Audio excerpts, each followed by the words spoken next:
Olá, pessoal. Bem-vindos a mais um bate-papo tributário. Comigo aqui, Jorge, professor Pedro Anan, né? Para quem não nos conhece e ainda está vendo o primeiro vídeo, talvez, do canal do professor Pedro, aqui a gente faz esse bate-papo faz um bom tempo já. A gente está, enfim, mais 50 vídeos aí para vocês, né, sobre conteúdos de direito tributário e direito societário também. E hoje a gente vai falar um pouquinho sobre um tema que talvez vocês estejam chegando por isso até. É um tema bem recente, né, que é sobre a medida provisória 11.171 de 2023, né, que trata basicamente aí de investimentos, né, de pessoa física no exterior, de forma geral. É, trata disso, né, e trouxe bastante polêmica, principalmente porque, claro, trouxe um ônus maior para os contribuintes, e por isso também gerou várias controvérsias em razão das suas disposições. Então a gente vai falar um pouquinho sobre as controvérsias que surgiram dessa MP, o que que essa MP trouxe de, vamos dizer assim, de mudança para a tributação, né? Sobre a tributação de investimentos no exterior, sobre controladas no exterior, sobre trusts também, que é um tema que essa MP traz. Então a gente vai falar um pouquinho sobre um panorama geral da MP e também falar sobre as discussões envolvendo essa MP. Para quem não se inscreveu no canal ainda, pessoal, não se esqueçam de se inscrever, isso é importante para que o canal tenha mais visibilidade, né? Para que o canal também seja promovido dentro do YouTube. Então, se inscrevam, também deem um joinha se vocês gostarem do vídeo, que isso ajuda bastante, e eventualmente compartilhem nas suas redes sociais. Bom, professor Pedro, com essa breve introdução, muito obrigado pela sua presença aqui mais uma vez e a palavra é sua. Eu que agradeço, Jorge. Obrigado a todos aí que estão acompanhando. E vamos falar de mais um tema polêmico, né? Então, o atual governo ele está vindo com bastante surpresas, né? MP 1159, 1161, e agora essa 11771, que fala da questão da tributação de ativos no exterior de pessoas físicas que têm investimento lá fora, que essas pessoas físicas que têm controlada no exterior, principalmente em países com tributação favorecida, as famosas offshore, né? É a questão do trust, né? Então, a justificativa do governo é a questão, né, porque segue uma orientação da OCDE, né, que é o órgão internacional a respeito disso, para entrar em sintonia disso, né, só que a gente vê que, na verdade, existe algumas controvérsias em relação a essa tributação, principalmente das controladas no exterior e da própria trustee, né. Então, o objetivo nosso é falar sobre essa medida provisória aí que o governo acabou adotando, né. Então, a crítica que a gente faz em relação a isso, não há problema de querer mudar as coisas, né? Mas assim, vamos é, é, tentar tributar de uma maneira correta, de uma maneira justa, mas não, né, fazer tributação a qualquer custo. Eu acho que isso é o grande problema. Então não se ataca o ponto principal, que seria a questão de cortar gasto público, mas vamos tributar de qualquer maneira. E aí a gente vê que essa medida provisória ela tenta pegar o exemplo que a gente tem hoje da tributação das pessoas jurídicas, né, das coligadas controladas no exterior, e tenta jogar isso também para as pessoas físicas, né? Então, essa medida provisória ela foi publicada agora no dia 30 de abril de 2023, né? O objetivo dela é a tributação da renda oferida por pessoas físicas residentes no país, no caso do Brasil, em aplicações financeiras, as entidades controladas no exterior por essas pessoas físicas, os trustees no exterior, que o trust é uma forma de planejamento que se faz para poder transferir propriedade de ativos, né, de pessoas físicas no Brasil no exterior, de forma a buscar uma proteção, uma segurança jurídica, né? Porque por que o pessoal acabou fazendo isso, né? Não é porque ele quer fugir da tributação no Brasil. Na verdade, é uma segurança com medo, né, da questão econômica aqui no país. Então, muita gente acabou enviando recurso para o exterior, tendo visto a insegurança jurídica que a gente tinha em relação à política e questão econômica e tributação aqui no país. Então, por isso que não podemos confundir, não é uma evasão fiscal, não há aí uma sonegação, na verdade é uma forma de tentativa de proteger os ativos que essas pessoas físicas têm no Brasil, transferindo para o exterior. A validade dela seria a partir de 1º de janeiro de 2024, que é imposto de renda, né? Então não poderia já vigorar este ano, mas somente seria a partir do ano que vem, né? Então, o princípio da anterioridade lá que rege lá a Constituição Federal. A justificativa, né, se a gente pegar a medida provisória, é uma recomendação da OCDE e visa evitar o diferimento, né, de rendimentos adquiridos por pessoa física por meio de entidades controladas no exterior. Então, esse é o panorama que a gente tem em relação para justificar, por parte do atual governo, a edição dessa medida provisória. Aí, o que ela vai trazer? Né? Ela vai trazer, primeiro, a tributação das pessoas físicas que têm controle ou têm ativos diretamente no exterior, e vai ser tributado de acordo com essa tabela aí, né, que está na medida provisória. Então, quem tiver rendimentos anuais que não ultrapassam R$ 6.000, né, que dá um pouquinho mais de US$ 1.000, não vai pagar nada de imposto, então pode ficar tranquilo. Quem tiver rendimentos a partir de 6.001 centavos até R$ 50.000 por ano, né, R$ 50.000 daria algo em torno de US$ 10.000, vai pagar uma tributação de 15%. E quem ultrapassar desse valor, 50.001 centavos, passaria a pagar 22,5% de imposto de renda. Então, quando fizer trazer esse dinheiro para o Brasil, quando houver o resgate, quando houver a amortização, alienação ou vencimento ou liquidação dessa aplicação financeira lá no exterior, teria que tributar por essa alíquota aqui no Brasil. Então, né, seria a tributação por regime de caixa. Então, até aí não tem grandes novidades, né, em relação ao que, né, seria a tributação. Então, tributa por regime de caixa, né? O que tem discussão é a questão da variação cambial. Então, se é um ativo que foi gerado no Brasil e você transmitiu para lá e gerou uma variação cambial, essa variação cambial seria sujeita à tributação que teria um acréscimo patrimonial. Agora, se o ativo gerou um rendimento lá, né, e está em dólar ou está em euro, por exemplo, né, ele em moeda internacional é um valor, então não teria variação cambial. Então, não faria sentido você tributar a variação cambial deste valor. Então, a medida provisória não esclarece em relação a isso, né? Então, é um ponto aí que está se discutindo muito em relação a isso. Espera-se que alguém coloque alguma alteração na medida provisória para adequar essa omissão, né, em relação a isso, né? Ou seja, o ativo que eu já gerei lá, que está gerando lá, então eu vou tributar o ganho, não tributaria a variação cambial. Então não faria sentido você tributar algo que não seria a disponibilidade econômica jurídica dessa renda. E aí nós temos um ponto que é bastante controverso, que é a questão da pessoa física que tem, por exemplo, uma controlada no exterior, né, e teria que tributar esse rendimento, esse lucro que essa controlada apura. Então, esse lucro seria tributado nos mesmos termos da tabela da pessoa física, ou seja, até R$ 6.000, 0%, né? Acima de R$ 6.000 até R$ 50.000 por ano, 15%, e acima de R$ 50.000, 22,5%, não tem problema. Aí, qual que é o ponto que a lei fala, né? Que esse lucro tem que ser tributado no dia 31 de dezembro de cada ano calendário. Então, isso, né, é aquela questão. A disponibilidade jurídica dessa renda, independente da distribuição, né? Então, não podemos esquecer a discussão do Supremo, da questão das pessoas jurídicas que têm controlado o exterior, né? Então, e ele fala muito na questão da controlada se estiver um país de tributação favorecida ou que tribute renda inferior a 20%. Então, neste caso, esse lucro oferido no dia 31 de dezembro seria tributado independente da sua distribuição aqui no Brasil, né? Ou seja, é uma antecipação da tributação desse valor. E aí que se discute, né? Se eu pegar o julgado do Supremo, né, das controladas no exterior, para o pessoal jurídico no Brasil, ele fala que, no caso das controladas com país de tributação favorecida, não se aplicaria, seria constitucional a sua tributação no dia 31 de dezembro. Só que, qual que é a justificativa dos ministros para poder justificar essa tributação? Que, por força da equivalência patrimonial, a controladora aqui no Brasil poderia tributar. Agora, no caso de uma pessoa física, ela não tem equivalência patrimonial. Então, não se poderia aplicar esse mesmo entendimento. Então, o que se discute mesmo é se essa tributação ela seria constitucional ou estaria ferindo o artigo 43 do CTN na questão da similaridade econômica e jurídica dessa renda. Eu, pessoalmente, entendo que sim, né?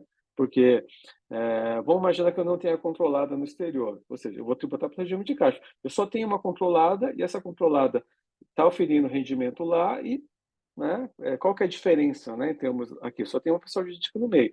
E aí alguns falam, não, mas você tem um controle dela, você simplesmente pode ligar lá para o seu agente lá no exterior, pedir o resgate e ser disponível. Ok, tudo bem, mas eu vou tributar quando? Quando for colocar esse valor à disposição, mas eu vou antecipar essa tributação? Então, esse é um ponto de discussão que a gente tem em relação a essa medida provisória. Eu já vi alguns defenderem que acha interessante essa medida provisória, tem mais pontos positivos que negativos. Eu não concordo muito com esse posicionamento.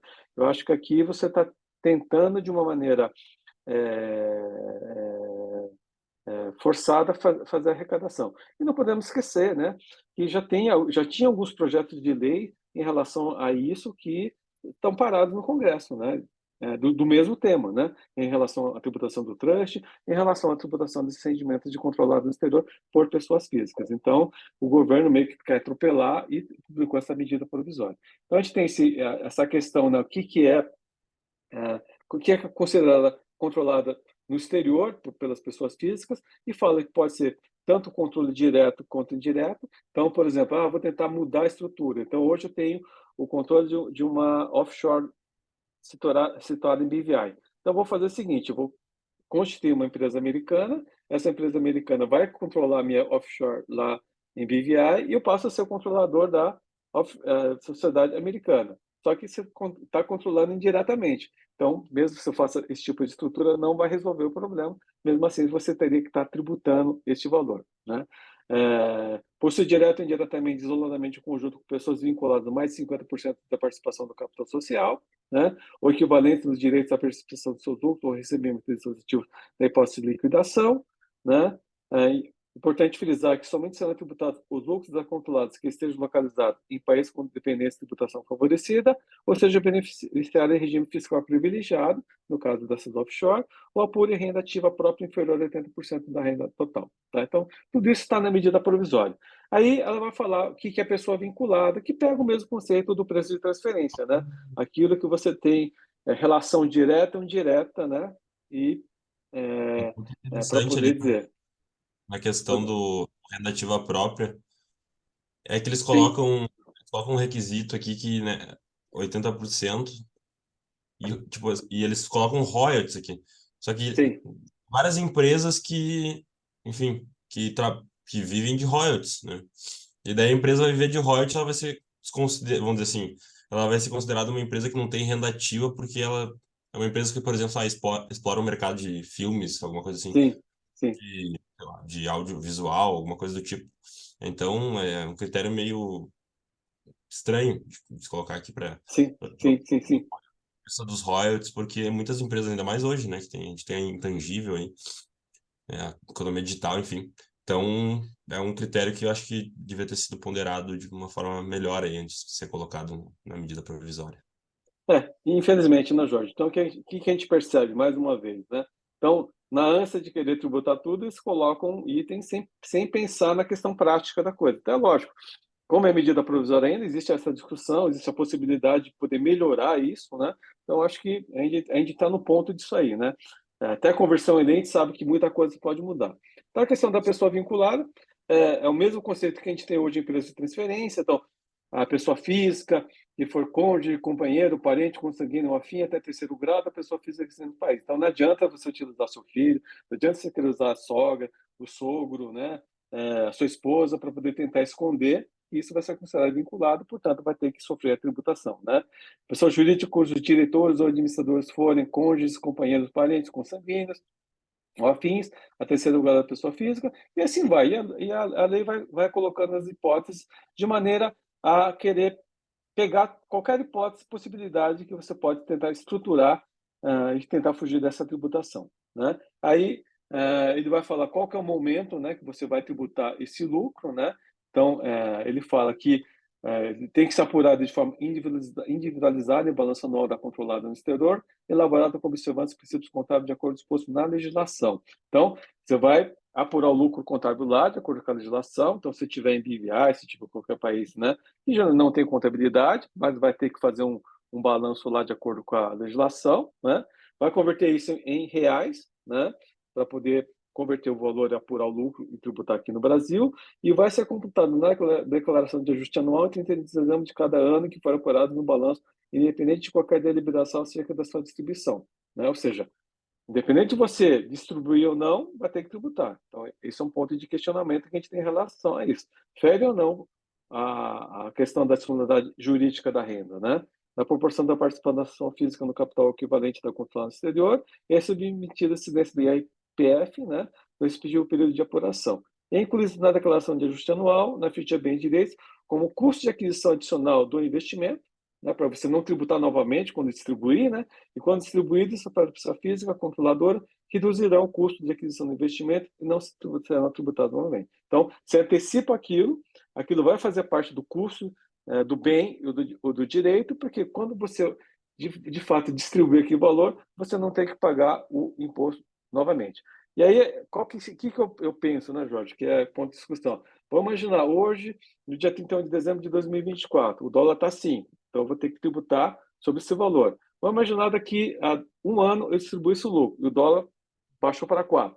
Então, eu paguei o imposto a 5, e agora o dólar, a conversão da moeda é 4. Então, eu paguei mais imposto, né, do que eu deveria. Como é que fica isso? Uma ferramenta de repetição, né? O crédito, nesse caso. Então, é uma Então, perda, houve uma basicamente. perda. Então, eu antecipei o imposto a mais. Só que a medida provisória não prevê isso. Outra coisa que ela também não prevê é a questão do prejuízo, né?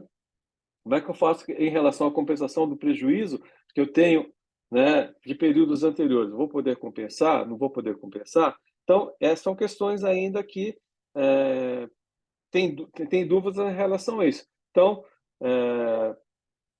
para variar, não foi bem redigido e tem essa questão que temos que discutir. E aí tem a questão do trust, né? Para quem não sabe, o que é trust? É uma estrutura que eu faço, né? Que eu pego, transfiro a propriedade dos meus bens, né?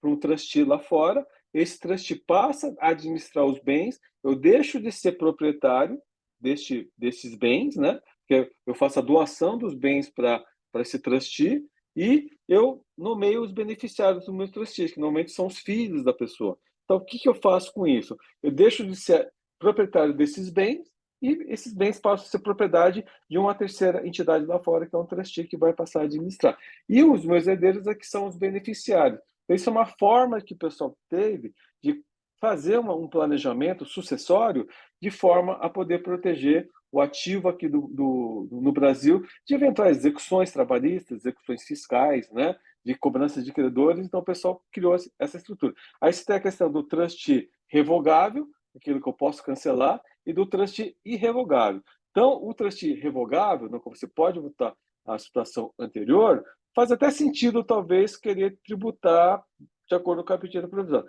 Mas o trust revogável, que você transfere de fato a propriedade, você não tem como voltar atrás, então existe essa questão.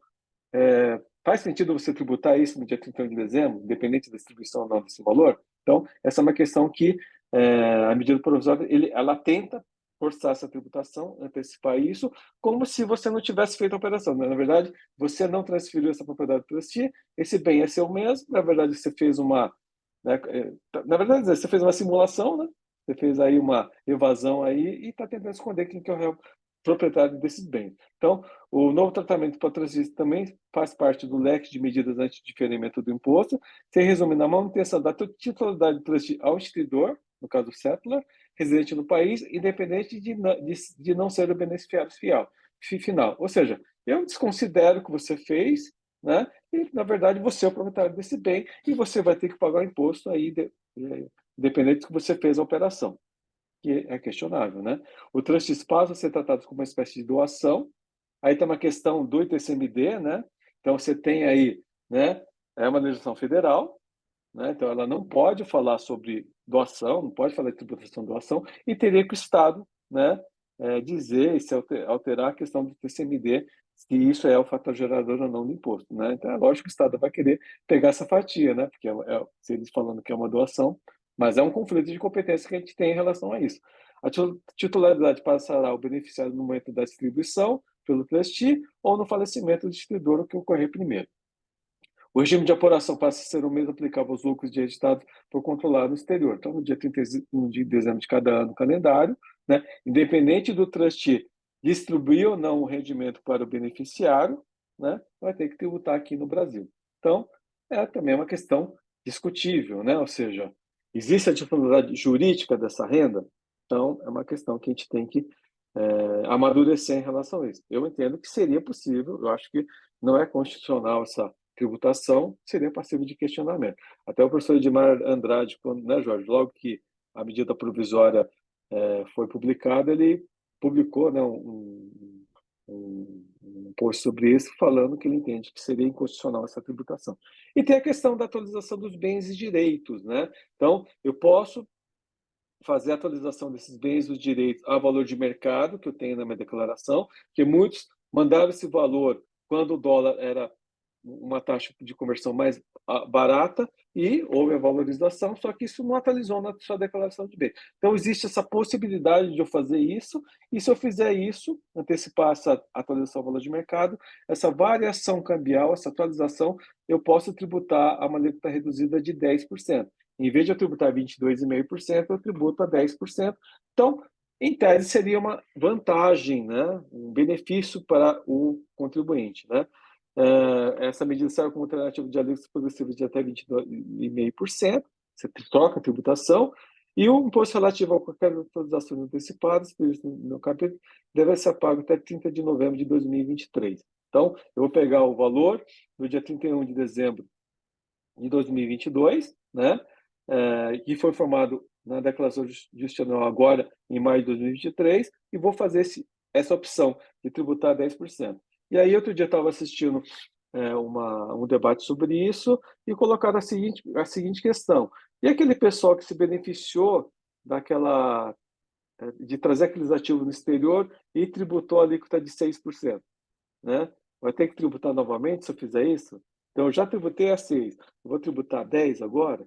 Então, não faz muito sentido tributar novamente o valor, né? Mas a medida provisória, ela não esclarece em relação a isso. Então, você tem essas questões, né, Jorge, que a gente tem em relação a essa medida provisória, né? Eu acho que ela não vem num momento muito bom, né, em relação a isso, mas, né, ela traz essa possibilidade, né, de tributação desses rendimentos oferidos por pessoas físicas, seja diretamente, seja através de controlada no exterior, seja através de trustee, né? E aqui a gente tem um resuminho, né, do que seria essa a medida provisória, né? Então você tem as aplicações financeiras, né, em offshore por residente no país, os rendimentos, incluindo variações cambiais, serão tributados no momento da disponibilização e vão aplicar as alíquotas progressivas de 0,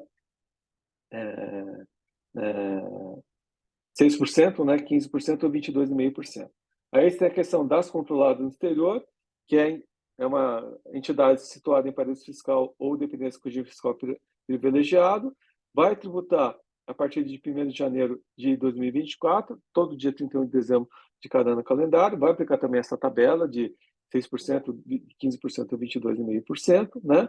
Tem a questão da compensação de prejuízos, né, que está muito claro, né? E esse ganho, né, esse valor que está sendo tributado antecipadamente, vai fazer parte do custo de aquisição, né, para abatimento quando o lucro foi efetivamente distribuído. Tem a questão dos trustees no exterior, né? Então, você tem o cédula, que é o que fez constituiu o trustee, transferiu a propriedade para o trustee no exterior e tem os beneficiários, né?